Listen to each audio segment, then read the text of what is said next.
I just feel like we are surrounded in this world by bullshit. So how can you know what's real and what's not? Science versus. That's how. We answer questions like, does anti-aging skincare actually work? And what is your true personality type? And to answer these questions, we don't use opinions. We dive into the scientific studies, talk to the experts, and put it in a podcast that I know you are gonna love. Listen to Science Versus on Spotify. Ryan Reynolds here from Mint Mobile. With the price of just about everything going up during inflation, we thought we'd bring our prices down. So to help us, we brought in a reverse auctioneer, which is apparently a thing. Mint Mobile Unlimited Premium Wireless. How to get 30, 30, bit to get 30, bit to get 20, 20, 20, bit to get 20, 20, bit to get 15, 15, 15, 15, just $15 a month? Sold! Give it a try at mintmobile.com/switch. $45 up front for 3 months plus taxes and fees. Promo rate for new customers for limited time. Unlimited more than 40 gigabytes per month. Slows full terms at mintmobile.com. Hi, everyone. Welcome back to the Ivory Tower Boiler Room. This is Andrew, and I feel like I'm floating in a cloud right now, a dream cloud, because I have to introduce my guest here. I am with Marianne Williamson, who I one day hope to call President Williamson. Please. She is a best-selling author, political activist, and spiritual thought leader. For over 3 decades, she has been a leader in spiritual and religiously progressive circles. She is the author of 15 books. 4 of them are #1 New York Times bestsellers. Something that really speaks to me is she founded Project Angel Food, which is a nonprofit organization. It has delivered more than 14 million meals to ill and dying homebound patients since 1989. And the intention was to help people suffering from HIV and AIDS. So we'll definitely get into that with your LGBTQ plus platform and policies. She's worked and focused on poverty issues, racial reconciliation issues. In 2004, she co-founded the Peace Alliance, supports the creation of a U.S. Department of Peace. In 2020, she ran for the Democratic nomination for president. And in 2024, she is running against, well, I would say against Joe Biden, but she's put her name into the hat to run as a Democratic candidate. And I am so thankful that you have joined us here, Marianne, to just open up about why you're running and all of the policies that you are promoting right now. Well, so thank you. Thank you for having me on and giving me the opportunity to talk to you. So shoot, tell me what you want to know. Yes. Well, so you know what? First, since you are in the Ivory Tower Boiler Room, okay, and I'm about to defend my PhD, my dissertation in the summer. What are you getting your PhD in? It's in literature, in English. English. So what's your particular area? Oh, so it's 19th century LGBTQ poetics with Walt Whitman and Oscar Wilde. Wow. Wow. That's fantastic. Okay. And where are you in school?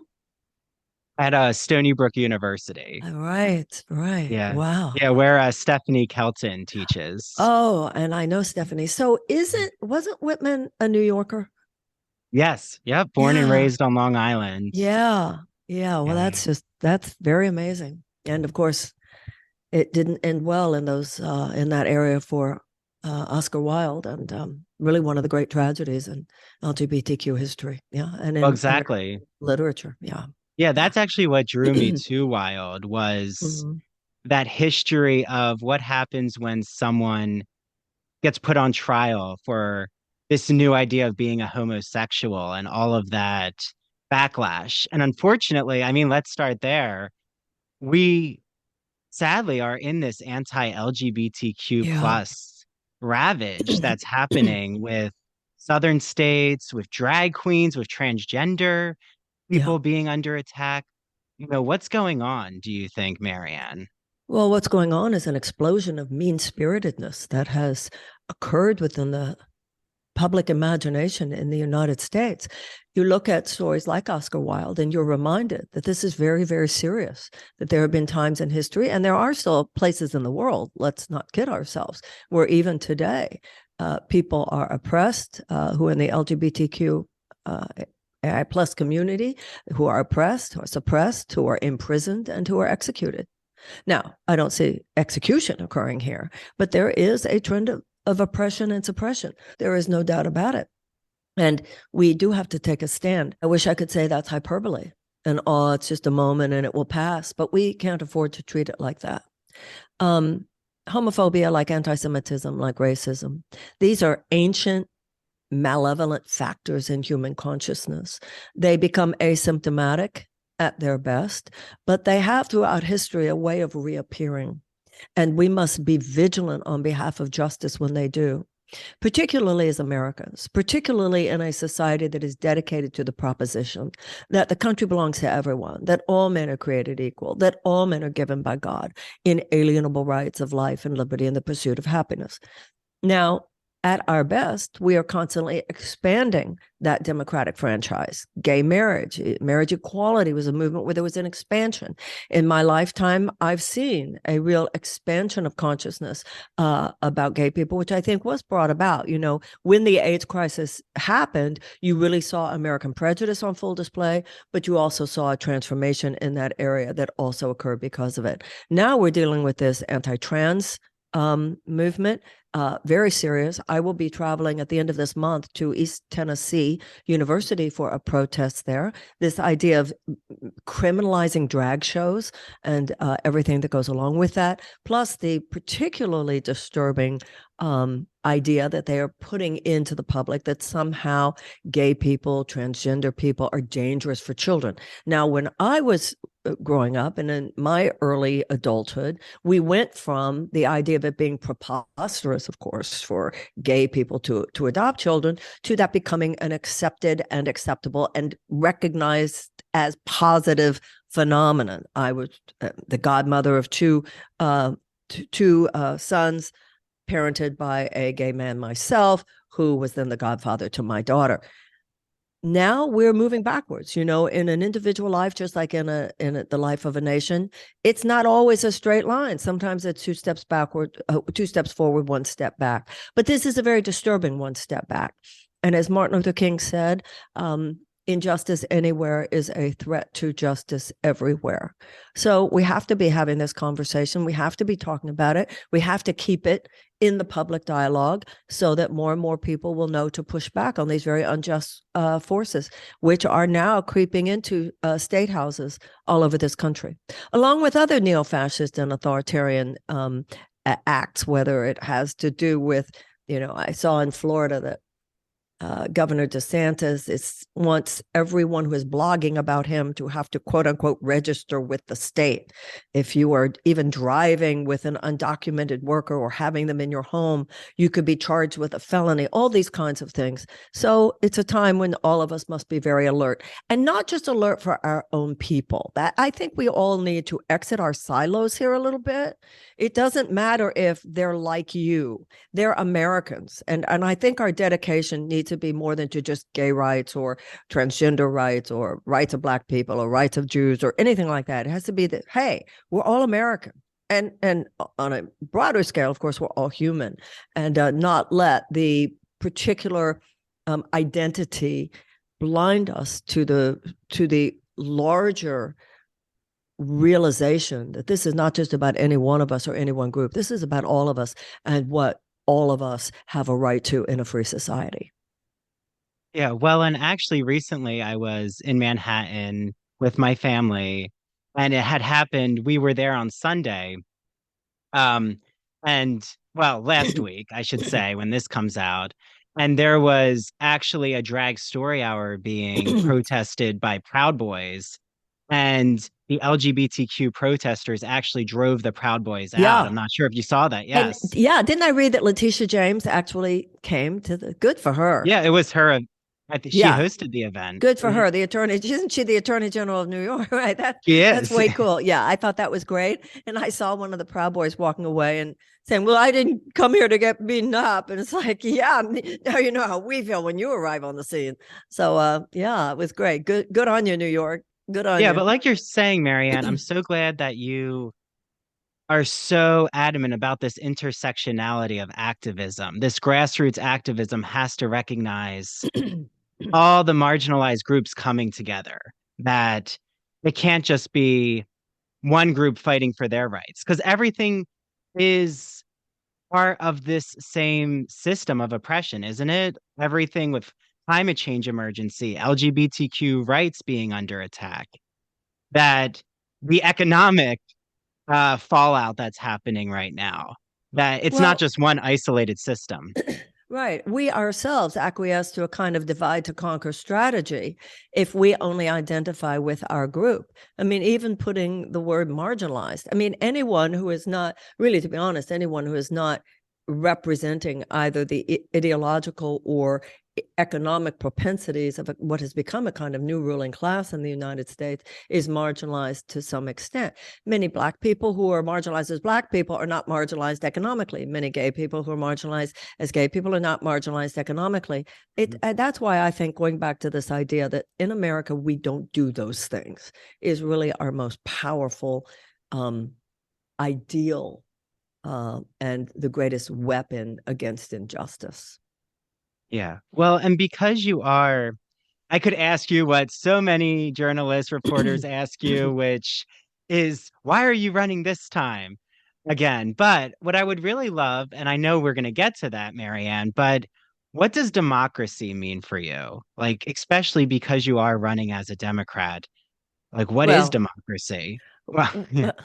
Well, the issue of the Democratic Party, theoretically, no matter what political party you're in, theoretically, your dedication is equal to democracy itself. Democracy, the core vision of the founders that is so profound, was the repudiation of a monarchical system. It was the repudiation of the idea that a certain group of people were entitled. They were entitled to the money. They were entitled to the land. They were entitled to the opportunities for wealth creation.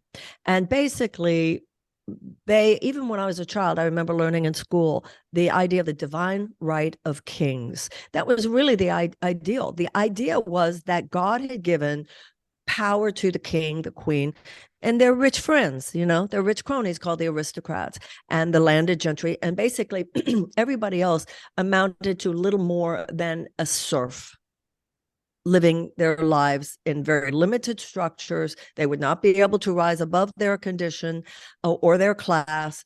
All the goods were in the hands of that very few. The American Revolution was a repudiation of that monarchical system.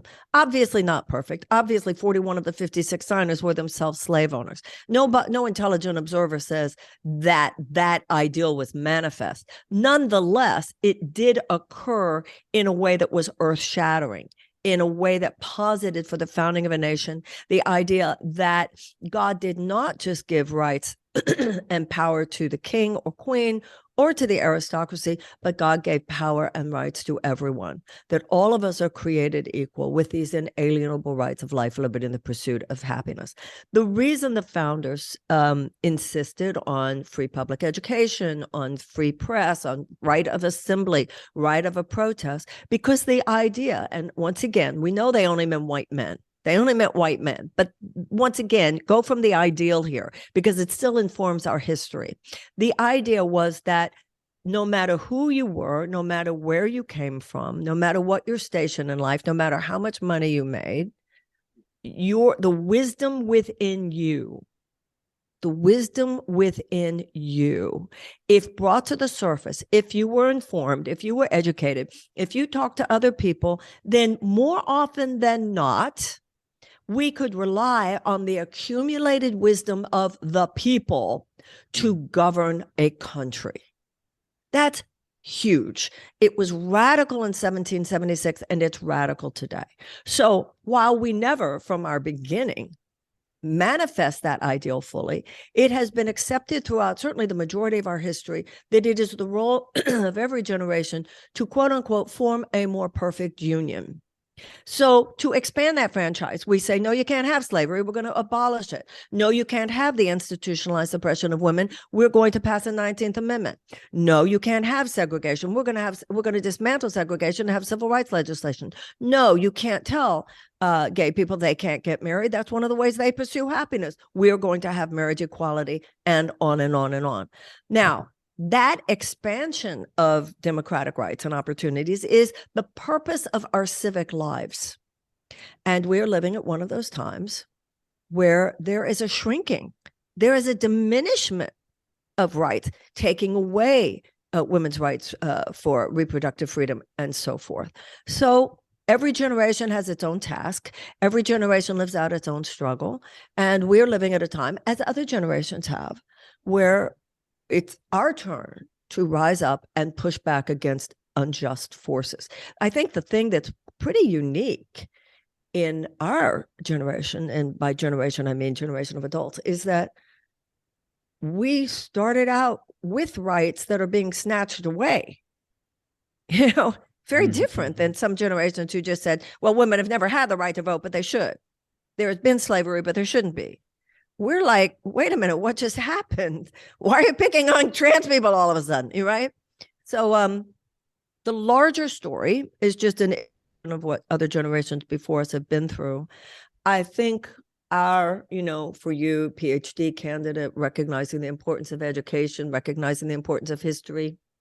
A lot of this has to do with a kind of psychological, intellectual, and even an emotional analysis of, wait, what's going on? In order to be able to show up for this moment. That's no different than any other thing that happens in our lives. You go through a crisis and you go, wait, I have to figure out what's happening. And that's just the human being. And I think that's where we are as a generation. It's like, what's happening? I think we saw what was happening with Trump. We saw what was happening. It wasn't that hard to figure it out once you saw it for what it was. Trump, social media, his harnessing these really lower aspects of human consciousness for his own political purposes. The job was to resist that. The job was to defeat him at the polls. And then we were all living with this hope that that will have taken care of it. Now we're recognizing that this plague of hatred and division was like a cancer that had already metastasized. So now it's a new level of analysis, understanding, and processing that we have to go through in order to face the challenge of this moment and turn things around. Yeah, no, thank you for that, Marianne. And I mean, 3 years ago, I actually manifested that I would one day talk to you. So to be faced with you right now, your magic wand worked. Yes, it worked. But I remember when you first appeared on the debate stage, and I will always remember that day after, you were the #1 searched term on Google was Marianne Williamson.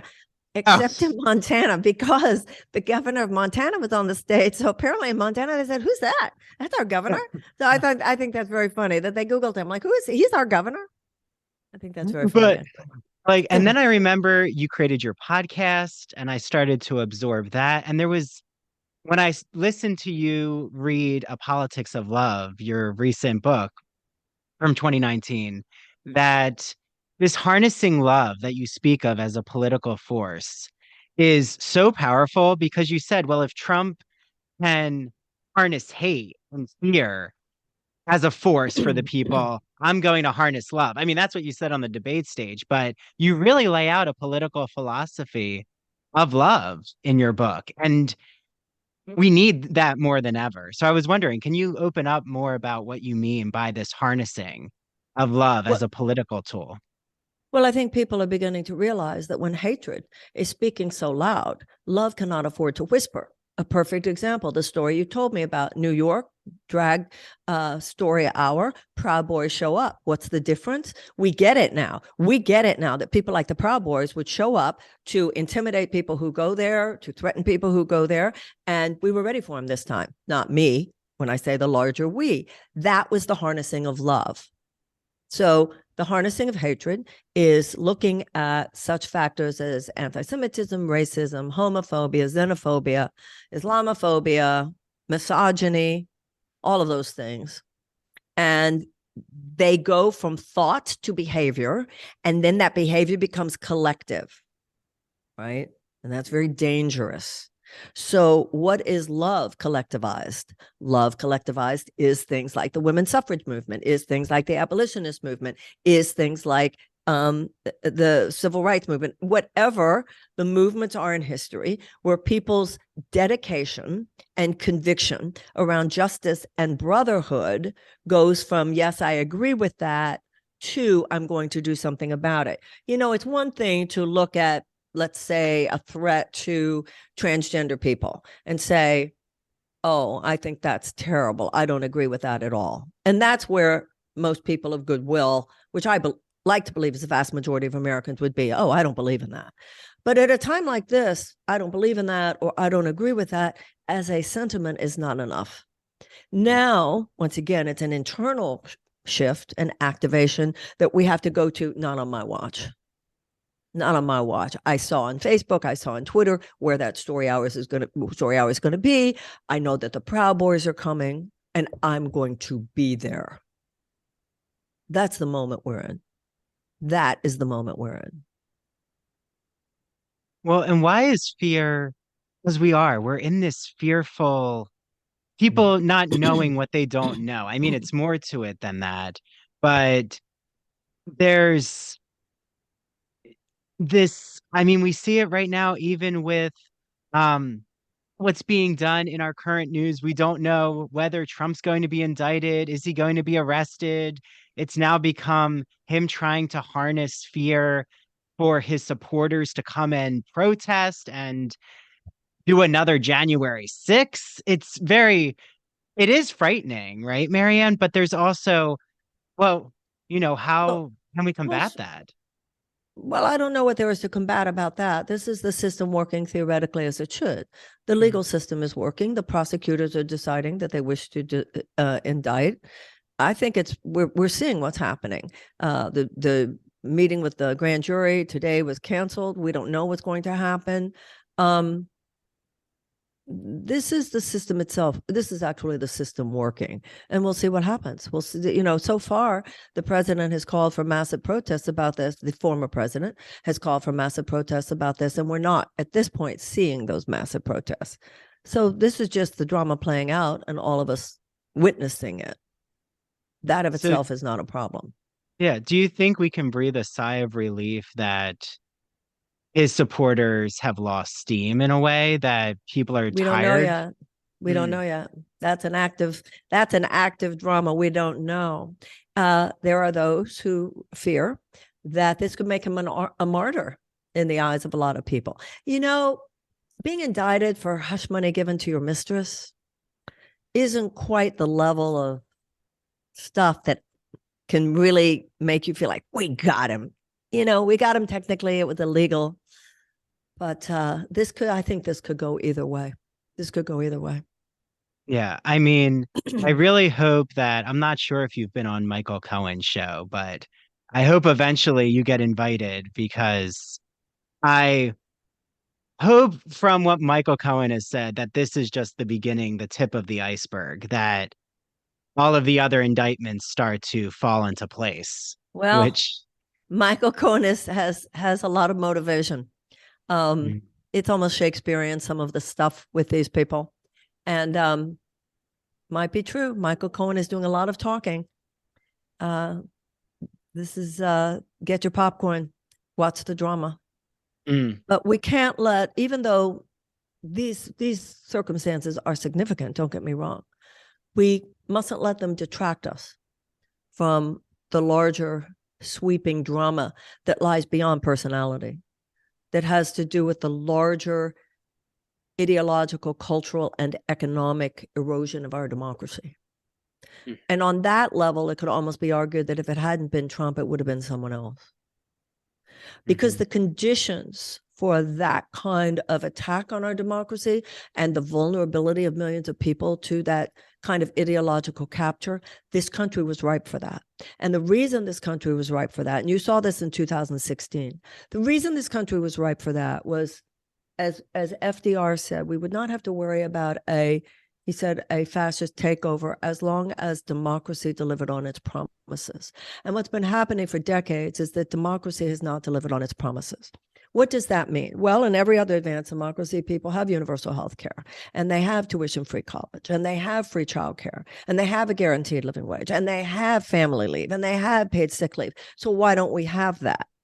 This is an example. So the reason we don't have that is because the power in this country has been handed over to this matrix of corporate forces, insurance companies, big pharmaceutical companies, chemical companies, big food companies, big agricultural companies, gun manufacturers, big oil and defense contractors. There you see that reversion to an aristocratic system. So whereas all men are created equal, the democratic ideal repudiated that aristocratic paradigm, we're reverting to it. We're moving backwards. That's who exactly plays what part in that drama is not as important as our understanding the paradigmatic shifts that are involved in all that. So we have to deliver the promises of democracy to people. If those promises are not delivered, it forms mass groups of people in despair. And large groups of desperate people become a petri dish out of which all manner of personal and societal dysfunction is almost inevitable. And that includes attraction to a really malevolent character such as Donald Trump. Yeah. And that's happened throughout history. So, you're once again, higher education. Just, I always say to people, if you're too lazy to read the French Revolution, just read Yertle the Turtle sometime. Because it's all there. Dr. Seuss told the truth, the whole truth, nothing but the truth for kids. So if you don't want to go any deeper than that, this is simply unsustainable because it's created this profound wealth inequality, opportunity inequality, and it's an unsustainable situation. All manner of chaos becomes inevitable. Yeah, well, and even just being in the university system now for at least, I've been in it for 12 to 13 years since undergrad. And this exploitation that I've seen happen of grad students, specifically adjunct faculty, like we're not even making minimum wage, but yet we have to teach and research and we're being treated as employees, but universities don't want to call you an employee because then you get access to certain benefits. And it's this tug of war. And there's this, there's a growing recognition around that. This all has to do with the exploitation of labor, which is baked into the cake in this paradigm of unfettered capitalism that has just exploded onto the scene over the last 50 years in a way that must now be fundamentally repudiated. And it is not reasonable to assume that it will be fundamentally repudiated from within the system that is enabling those forces to begin with. And so what the corporatist Democrats do, the Republicans are, hook, line, and sinker. That's who they are. That's who they're to represent, who they are there to represent. The Democratic Party is trying to have it both ways. So the corporatist Democrats really do understand the suffering and really do want to help you, in these peripheral ways to survive the injustice. But they are unwilling to challenge the underlying corporate forces that make the return of all that suffering inevitable because of they're taking the donations too. So the real progressive vision is that the amelioration of stress is not enough. We need the fundamental economic reform that comes from knowing that such huge industries need to stay in their lane. And of course, in the case of universal health care, with some of those industries, you even wonder, do we really need you? Yeah. Well, and something that can be disheartening, but when I hear you speak, Marianne, and so many other progressive thinkers, especially the educator analysts, those in the education sector, that you think that you can trust in these good actors, quote unquote, good actors, because they have gotten PhDs or they're supposed to be into the humanities and the arts, but yet when they're trying to hire, they're looking at what benefits the university, quote unquote, as a corporate model. And it's absolutely so disheartening. Yeah. Well, we've gotten over, Josh Hawley went to Harvard and Ted Cruz went to Harvard. And I think Ron DeSantis went to Harvard. So, Harvard, you got a lot of explaining to do as far as I'm concerned. The larger issue you're bringing up there, though, has to do with these multi-billion-dollar endowments. The stories that you hear from people who have a child at a school, even an Ivy League school. I'm thinking of one where my friend's daughter goes to one of the top Ivy League schools, talking about how the water is dripping from her ceiling and they just put a tarp up and they don't have Wi-Fi access and they have to go to the student center. My friend was saying they have multi-billion-dollar endowments, not to even mention how much their parents or whomever in that case is paying for tuition. So yeah, what happens with unfettered capitalism is that it is a heat-seeking missile wherever there is a profit to be made. Wherever there, and what's so unethical about it is often that profit is to be made on the backs of workers, on the backs of students just trying to get an education, on the back of the earth, on the back of children.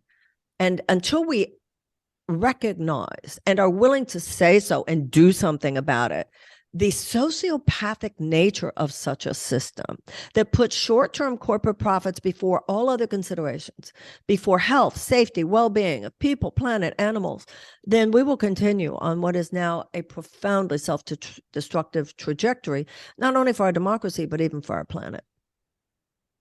Yes, and also where people are getting their information from, right? I mean, we have to definitely address the mainstream media in its complexity, but something that really I feel is so empowering about what you do, Marianne, is that you reach out to independent journalists like myself or those who are students, those who are thinkers.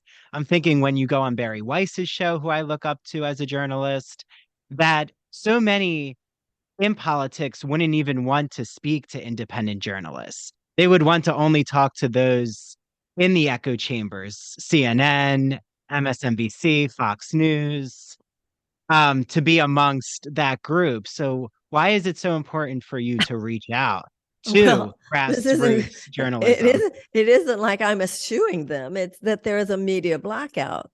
The Democratic establishment does not want anyone to primary Joe Biden. They think he should be coronated, apparently, and it's outrageous to me. It's so undemocratic, this idea that no one else should have the audacity to primary the president. You know, when I grew up, Eugene McCarthy primary Johnson, Bobby Kennedy primary Johnson. The current view of the Democratic establishment, the DNC, et cetera, is that Teddy Kennedy primary Carter, and that weakened Carter. Well, my view is Ronald Reagan defeated Carter, not Teddy Kennedy, and democracy is healthy.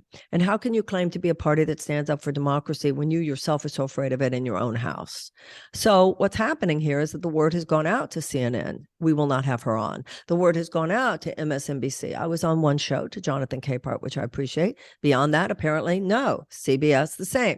ABC has been very good to me. I've been on a couple of times, but the others seem to be following some directive. So much for the free press. I mean, theoretically, if somebody is a declared candidate for president of the United States, you might have her on. Yeah, well, we thank you for being on, and all the other thank you. shows that well, exactly. I mean, and your message is really, I have to say, the way that social media, you know, your press team, but just your message being delivered to TikTok, which I consume, and the Gen Zers. I'm a millennial, but TikTok has become such an important tool. And I did once in a while, I'll catch The View. I listen to their podcast and I heard them, spin your narrative. And I really think so many who are listening right now that they come in with these preconceived notions about you that so upset me to the core because, I mean, upset you definitely more than me countering it, but that you're kooky and the spiritualism is turned on its head, but your spiritual, yes, go ahead. Yeah, this last thing with The View was actually worse than that I was kooky. I mean, that was really smear machine. I think at one point, Joy Behar said I was the Democratic version of George Santos and Marjorie Taylor Greene. Yeah. Yeah, and a deep mischaracterization, a deep misrepresentation of my work with ill people, saying I told people their disease wasn't real and all of that kind of stuff. It's terrible, actually. But that system does what it does. It is intent on keeping anyone out of the conversation other than themselves. I know that crowd, you know, and we all know their perch. And the idea that we should that they seem to purport that they're the sophisticated grown-ups here, and the rest of us should just sit this out because they know what they're doing. They clearly do not know what they're doing, or we would not be 6 inches from the cliff in terms of the state of our democracy, the state of our economy, the state of our planet, and so forth. So they know what they're doing to perpetuate the system as it is. I don't want to perpetuate the system as it is. I want to disrupt the system as it is. So clearly they're rattled. Well, they wouldn't be so mean. But, developing tough skin is part of what you need to do to prepare for running for president. Well, I feel that you must really know, Marianne, how to tune out the naysayers. Yes, and the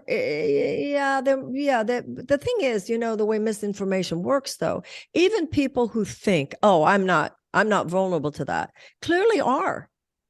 Because some of the people that seem to buy into some of that stuff, it's very difficult, the power of social media. And there are people to whom you can say, these are the facts, and they've got their story and they're sticking to it.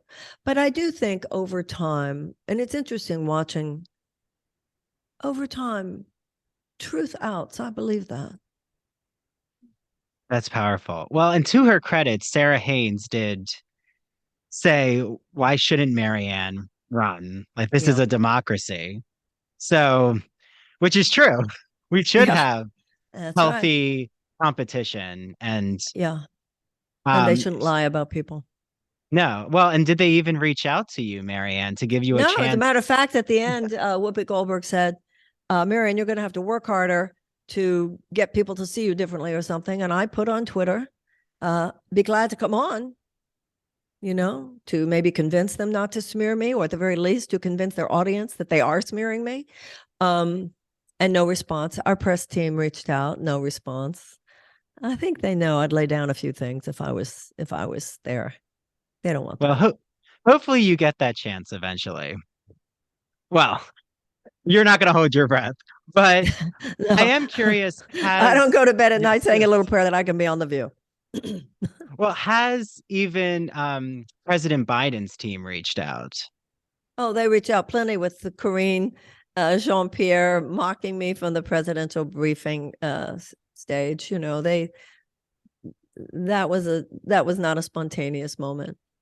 They just don't think anyone should primary the president. So, well, and it's upsetting when you don't get the chance to actually rebuttal and have that debate. I did. I made a video after Karine Jean-Pierre made her comments. But even this is what they want. They want you and me talking about this rather than talking about the fact that the average American does not have health care and should. They don't want us talking about the fact that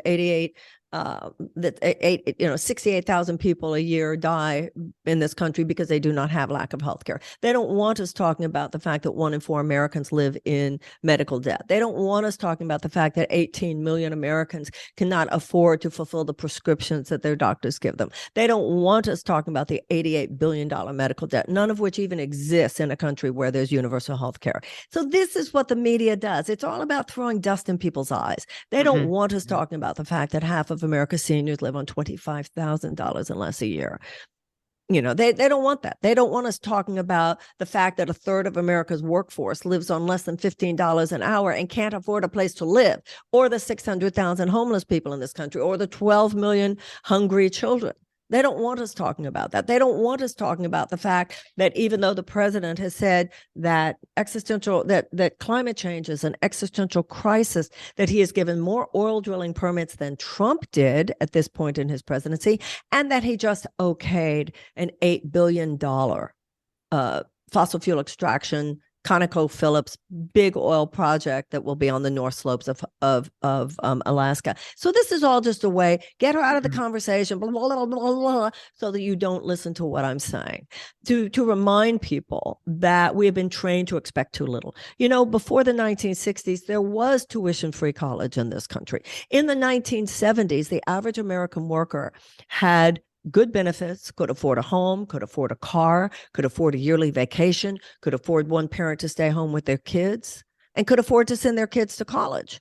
That was in the 1970s. But because of this massive transfer of wealth, $50 trillion from the bottom 90% of Americans to the top 1%, all of that wealth, all of that opportunity has been sucked into the hands of a very few. Once again, the reversion to that aristocratic system. They don't want us to talk. They don't want somebody having a megaphone who's going to point that out, because that blows the whole thing. Now, I think that only someone who names it is going to beat the Republicans in 2024. So some of them would say, Marianne, how dare you? You're blowing it. You're being a spoiler. Don't you understand the threat of fascism represented by Ron DeSantis? Yeah, I do. That's why I'm doing this, because I don't think you can beat big lies with anything except big truth. I'm naming big truths. They name some truth, but not the whole truth, not nothing but the truth. You know, they're coming back, oh, the president's made the economy so much better. Now, if you are among 20% of Americans, the economy is good in this country. I actually have, I'm part of that 20%. I don't have a problem in my life. I have opportunity for wealth creation. Should I take it? I can write a book, or I can teach a class. I'm not complaining, except that I have evolved in my own consciousness, as I think most people have, to the point that realize it's not just about me. If you are within that 20%, you are living on an enchanted. Ryan Reynolds here from Mint Mobile. With the price of just about everything going up during inflation, we thought we'd bring our prices down. So to help us, we brought in a reverse auctioneer, which is apparently a thing. Mint Mobile Unlimited Premium Wireless. How to get 30, 30, bit to get 30, bit to get 20, 20, 20, bit to get 20, 20, bit to get 15, 15, 15, 15, just $15 a month? Sold! Give it a try at mintmobile.com/switch. $45 up front for 3 months plus taxes and fees. Promo rate for new customers for limited time. Unlimited more than 40 gigabytes per month. Slows full terms at mintmobile.com. Island that is surrounded by a vast sea of economic despair. And, it's interesting because in 2016, there were two candidates who named that. There were two candidates who said to people, your rage is justified. One was named Bernie Sanders and one was named Donald Trump. The difference between them was that Bernie wanted to actually do something about it. Trump was just saying those things because he knew it was a way to get power. And it was the Democratic Party who suppressed Bernie. And they suppressed Bernie for the same reasons that now they're trying to suppress me. That is inconvenient to the system, even within the corporate Democrats, to actually name that clearly the corruption of the entire political system in the United States. Yeah. Well, and don't you think 2023, I like to believe this is the year of everything coming to the forefront, that these issues need to be addressed and humanity needs to win out in the end with empathy, empathy now can be harnessed actually as a political power. It's interesting. I think 2023 is a year in which there is a developing, if not already developed, critical mass of people who are seeing that if we don't change things for the better, they're proactively, with conviction and power and intention and willingness, then they are going to get very, very bad. Mm-hmm. My father used to say, if they're coming for anybody, they can come for you. And that circles back even to what we were talking about, transgender, at the beginning of the show. If they can do that to transgender people, what makes you think they're not going to do it to your group? Yeah. Well, they've already done it to women's rights with Roe v. Wade. Well, and look at Black men and police brutality. I mean, we have plenty of examples of transgression against what should be considered basic human rights in any society. Yeah. Well, and actually, I'm glad you brought up your father, and may he, rest in peace. And he's such a powerful presence in healing the soul of America and all your work. But I'm just remember he had this activist sense. And when he found out you were really drawn to the Course in Miracles, I think this is the story, but, please correct me if I'm wrong, Marianne. And he at first didn't really understand how that was an urgent mission, but you convinced him that, no, I actually have found my purpose. Yeah, he said, what are you doing? I raised you to wage the revolution. My father was an immigration lawyer and my brother was an immigration lawyer. And you're supposed to go out there and change the world. And I said to him, I am, Daddy. I think love is the greatest power to change the world. And before he died, my father had become he would listen to my tapes and got it because what he needed to hear was, oh, you're still trying to change the world, though. I said, yeah. He said, okay, as long as you're trying to change the world. So I do believe that a change in consciousness is as important as a change in policy. Ultimately, there has to be a whole person integrative approach to healing a society, just as we need a whole person integrative approach to healing the human body. Now, this, I think, is why you were talking about TikTok before. This is why I think one group that I do feel sees me these days is Gen Z, because they're not 20th century people.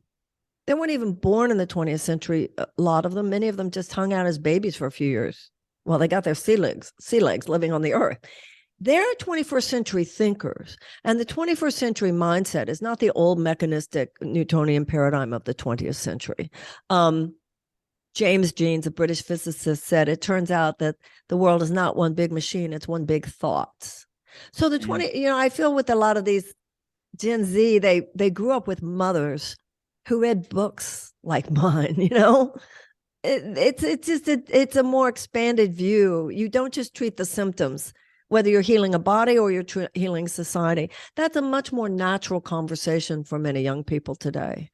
And that's why I think there's such a groundswell coming up from the bottom of things of people who are saying, you know what, the way we've been doing it is not the way we need to keep doing it. We need to break the cord, individuate, take what was right about the past, build on that, stand on the shoulders of giants, but in some other places, just cut the cord and know that it's time for something completely new. Yeah, well, and talking to you, I'm thinking back to that Marianne Williamson from the 1970s who,